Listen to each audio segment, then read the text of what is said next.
Morning and welcome back to our channel. ঘড়িতে বাজছে 11:15। আজকে উঠেছি বেশ সকালে, ব্রেকফাস্ট হয়ে গেছে, শৈবাল বেরিয়ে গেছে অফিসের জন্য, একটু চিড়ের পোলাও বানিয়েছিলাম আজকে। আর এখন রান্নায় ঢুকে গেছি। আর ডাল হবে, আর এই যে চিংড়ি মাছ আছে, এখানে লাউ কেটেছি, লাউ দিয়ে চিংড়ি মাছ দিয়ে করবো। একটু চিংড়ি মাছগুলো রয়েছে আর রাখতে চাইছি না, করে নেবো আজকে। আর তার সাথে সাথে আজকে আমাদের নতুন একজন মেডকে আমরা ডাকলাম। সব মিলিয়ে আমি পেরে উঠছি না, আমার জন্য একটু চাপের হয়ে যাচ্ছে। ভেবেছিলাম সবটা ম্যানেজ করে নিতে পারবো, বাট শরীরের কন্ডিশন অনুযায়ী সেটা হচ্ছে না। বেশ শরীরটা খারাপ করছে দুদিন পর পর, তো শরীরের কন্ডিশনটা ভালো নেই খুব একটা। সেই জন্য রেখেছি, দুপুর 2টোর সময় আসবে। ঘর ঝাড় দেওয়া, মুছে দেওয়া এটাই শুধু করে দেবে, বাসন মাজা এগুলো আমি করে নেবো টুকটুক করে, কারণ বাসন খুব একটা বেশি আমাদের হয় না, যা হয় আমি হাতে হাতে মেজে নেবো। আর ও ঘরটা ঝাড় দিয়ে মুছে দিয়ে যাবে, আজ থেকেই স্টার্ট করবে বললো, 2টো নাগাদ আসবে। যাই হোক চলো, অনেকটা কাজ তো এগিয়েই ফেলেছি। আর এখানে ভাতের চাল এই যে বসিয়ে রেখেছি, মানে ভিজিয়েই রেখেছি, এটা জাস্ট দিয়ে দিলেই হয়ে যাবে। আগে দিয়ে বেশ কিছুক্ষণ আগে দিয়ে ভিজিয়ে রাখলে না বেশি সময়ও লাগে না, খুব তাড়াতাড়ি হয়ে যায়। চলো কাজগুলো সারি। কেউ 3টে বার্নার জ্বালিয়ে রান্না বসিয়ে দিচ্ছি, রান্নাঘরে বেশিক্ষণ দাঁড়াতে ইচ্ছে করছে না। এখানে ভাত ডাল হয়ে এসছে, ডালে একটু হলুদ বেশি পড়ে গেছে। আর এই লাউটাও হয়ে এসছে, চিংড়ি মাছটাও দিয়ে দিলাম। মোটামুটি রান্না শেষের দিকে। স্নান করবো আমি এবার, স্নান করে পুজো সারবো। এখনো এডিটিংও আজকে হয়নি, তো সেটাও কমপ্লিট করবো এরপর। এই যে ঘর মুছতে আসবে 2টোর সময়, সেজন্য আমার কি সুন্দর আজকে তাড়াতাড়ি খাওয়াও হয়ে গেছে। আমি এখানে বসে এই যে এডিটিংটা কমপ্লিট করছি, হয়েই এসছে। আগে তাড়াতাড়ি খেয়ে নিলাম, ভাবলাম খেয়ে নিই, এরপরে ও আসবে তখন আবার খেতে বসবো, হবে না, আর তাড়াতাড়ি খেয়ে নিই। ঘড়িতে বাজছে 1:45, এখনো বাজেনি। এটা কিন্তু বেশ ভালো হলো, কোনো একটা তাড়া থাকলে সেই তাড়াতাড়ি খাওয়া যায়। এখন খাওয়া দাওয়া সেরে রিল্যাক্স করে এডিটিংটা করছি, কোনো চাপ নেই। ও আসুক তারপরে ওকে দেখিয়ে দেবো।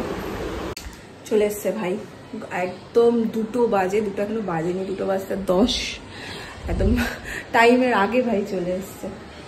তো ওই ঘরটা আগে ঝাড় দিচ্ছে, দিয়ে নিক। ভালোই হয়েছে, দেখেছো তো আমার খাওয়াটা আগে হয়ে গেছে। এই যে এই ঘরটাই ঝাড় দিচ্ছে ও। तुम्हारा क्या नाम है भैया?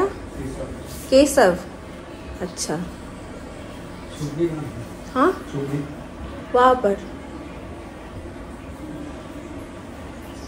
मिला।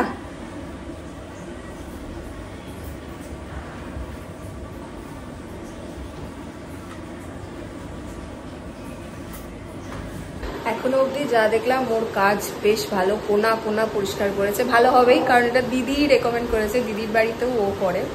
তো দিদি বলেছিল নিশ্চিন্তে নাও, আমিও তাই দেখছি।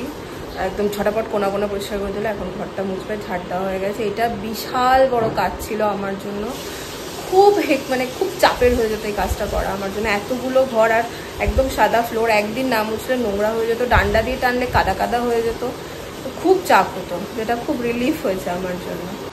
আমি ঘর মোছার একটা নতুন টেকনিক দেখছি, ভাই মুছছে, নতুন টেকনিকে মুছছে, মানে ও হয়তো এভাবেই মোছে, দেখাচ্ছি তোমাদের। আরও এখন ওখানটা মুছছে, এখানে আসুক তারপর দেখাচ্ছি। এরকম কিন্তু আমি আগে কখনো দেখিনি। বলছিলাম না তোমাদেরকে আমি নতুন টেকনিকে ঘর মোছা, এই যে এরকমভাবে ঘর মুছতে কিন্তু আমি এর আগে কখনো দেখিনি, বাট আমি দেখলাম প্রচণ্ড ফাস্ট আর খুব সুন্দর করে মুছে দিচ্ছে ঘরটা।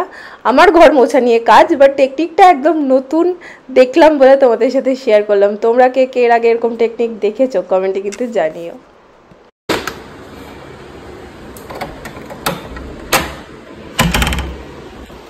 অনেক বড় একটা কাজ, ঘরটা একদম চুপচক তকতক করছে, মানে ক্লিন করে দিয়ে যাওয়ার পরে যেমন লাগে। যদিও বা সকালবেলা উঠে আমি একবার ঝাড় তো দিতেই হয়, ঘর শৈবাল বেরোনোর আগে একবার দিই। আর আমি কি করছি বলো তো, এই ঠাকুরের সামনেটা যেহেতু আমি পুজোতে বসি, তাই আমি ওটা একটু ডান্ডা দিয়ে হালকা করে টেনে নিই। বাদ বাকি আমি ওকে এই টাইমটাতে আসতে বলেছি এই জন্যই, যাতে রান্না হওয়ার পর কি হয়, এখনো যেহেতু আমার কাছে ওই বাসন ফাসন রাখার বাস্কেট ঝুড়ি এরকম কোনো কিছু নেই, মাজা টাজার পর বাসনগুলো আমি রাখি, জল পড়ে, তো এই ফ্লোরটা না পুরো কাদা কাদা হয়ে যায় পায়ের ছাপে ছাপে। তো আমি ওই জন্য চাইছিলাম অন্তত 2টোর সময় আসে, দেন আমার সব কাজ হয়ে যাবে, দুপুরের বাসন মাজা সমস্ত কিছু করা আমার হয়ে যাবে।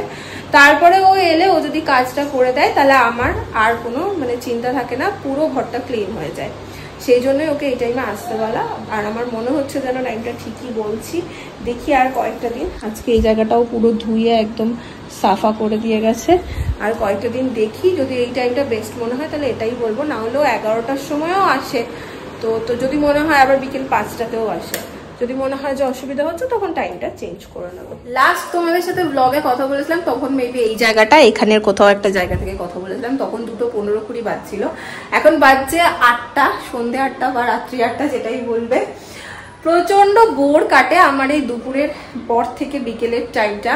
প্রচন্ড বোলপুরের কথা মনে পড়ে, বোলপুরের সেই উঠোন, সবাই মিলে বসে গল্প আড্ডা, বা কলকাতার কথা, বাবার সাথে ছুতো পেলেই বেরিয়ে যাওয়া, নয়তো মায়ের সাথে বসে চা খাওয়া, মা আর আমি ঘুরতে যাওয়া, মাসির সাথে হাঁটতে যাওয়া। বিকেলটা আমার ঠিক কোনো না কোনো ভাবে কেটে যেত। বাট এইখানে আমি একবার সোফাতে শুই, একবার ওই ঘরে শুই, একবার ফোন ঘাঁটি, একবার ফোনে কোনো গল্প এলে সেটা পড়ি, একটু গান শুনি, সময় আমার কিছুতেই কাটে না। ঘুম আমার খুব কম, আমি যদি দুপুরে একটু ঘুমাই আমার রাতে ঘুমাতে খুব চাপ হয়, সেজন্য আমি জোর করেও একটুখানি জেগে থাকার চেষ্টা করি। যেদিন একটু ঘুমিয়ে যাই সেদিন একদম আলাদা কথা, কিন্তু চেষ্টা করি জেগে থাকার। ওয়েট করছি কখন শৈবাল আসবে, আবার একটু ঘরটা গম গম করবে, আবার দুটো একটু কথা বলবো মানুষটার সাথে, একটু ভালো লাগবে। বললো রাস্তাতেই আছে, বেরিয়ে গেছে, আসবে। তো দেখি, এখানে বসে বসে আমি এখন একটা জিনিস পড়ছিলাম, মানে এটা গল্প পড়ছিলাম, খুব সুন্দর ফেসবুকে একটা গল্প বই পেয়েছি, ওটাই পড়ছিলাম। এসছেন দাদা হাতে ঝোলাঝুলি নিয়ে, তোমাকেও নিয়ে চলো আমার সাথে, তোমার সাথে তোমার অফিসে, বুঝলে তো? তোমাকেও নিয়ে চলো বলছি, আমাকেও নিয়ে চলো। আমার কি বোর লাগে, বাপ রে বাপ, সময় কাটতে চায় না। এ মা, এরকম পড়ে গেছিল? ও না না, ফাটেনি। আসো।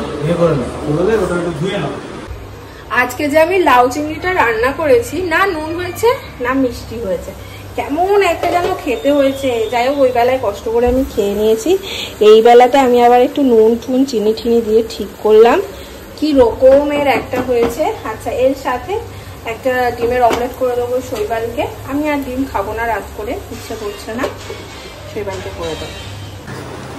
এখন শৈবাল বাবু আমার বেজায় হেল্প করে দেন, আজকে আবার এসছেন ডিম ভাজবে বলেন, সব রেডি করে গেছিলাম। হ্যাঁ, উনি আবার ভাজবেন। তুমি তো রেডি করে রেখে গেছো সব। পাল্টাও তেলটা বেশি হয়ে গেছে, এতটা তেল লাগবে না। ফেলে রেখে দেবো একটু? না ঠিক আছে, দিয়ে দাও, খেয়ে নাও, কিছু হবে না। বেশ তেলে ভর্তি ডিম ভাজা।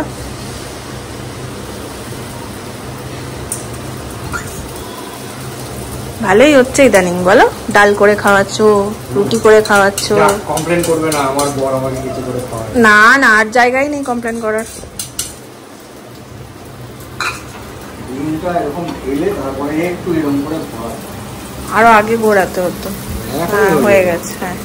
হ্যাঁ, পুরো একদম মাস্টার শেফদের মতন করছো তো। তারপরে একটু মশলাগুলো একটুখানি। ও বাবা রে, কেউ একজন আমাকে বলেছিল যে বন্নি, এই ক্যাপশনটা যেদিন তুমি পরোটা বানালে, এই ক্যাপশনটা দিতে পারতে, ইঞ্জিনিয়ার যখন পরোটা বেলে। তোমার সব রান্নার মধ্যে একটা ইঞ্জিনিয়ার ব্যাপার উঠে আসে।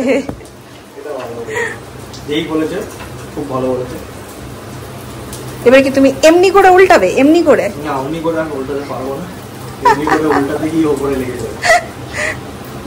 উপরে লাগতে পারে, উল্টে আমার মাথাতেও পড়তে পারে, মুখে পট। হ্যাঁ, মুখেও হতে পারে, মুখে না ধরতে হবে।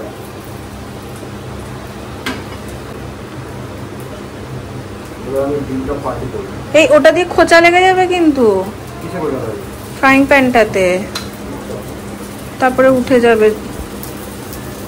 বাবারে, ডিম পাল্টি করার ওই তো ইয়েটা দিয়ে করো না। কি করলে কাকা তুমি?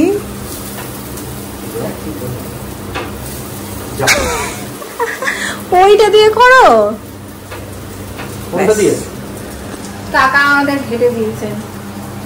এই তো এটা আছে তো, এটা কি দেখতে পাওনি? ও ঠিক আছে, পেটেই তো যাবে। খেতে বসে জমিয়ে দুজনের গল্প হলো, বেজে গেছে 10:30। আর আজকে ব্লগটাকে করে দেবো এখানে এন্ড। আমি ছোট্ট ব্লগ, তোমরা জানো যে আমার শরীরটা এখন খুব একটা ভালো নেই দুদিন ধরে, তো ছোট্টখাটো ব্লগ যা পারবো তোমাদেরকে আমি দেবো। কারণ হচ্ছে তোমরা না ব্লগ দিলে আমাকে কমেন্ট করো যে বনি ব্লগ কেন দিচ্ছ না, আর আমারও গ্যাপ পড়লে 2 দিন 3 দিন গ্যাপ পড়ে যাচ্ছে, আমি সেটা চাইছি না যে গ্যাপ পড়ুক ব্লগে। 7 মিনিট হোক, 8 মিনিট হোক বা 10 মিনিট হোক, যেটা আমি পারবো সেটা আমি তোমাদের সাথে শেয়ার করব। কখনো হয়তো তোমাদের ভালো লাগবে, কখনো হয়তো লাগবে না, জানি না। আজকের ব্লগটা যদি ভালো লাগে ছেলের আগে লাইক করো, কমেন্ট করো, শেয়ার করো। দেখা হচ্ছে কালকে অন্য একটা ব্লগ নিয়ে। Tata, good night. Good night.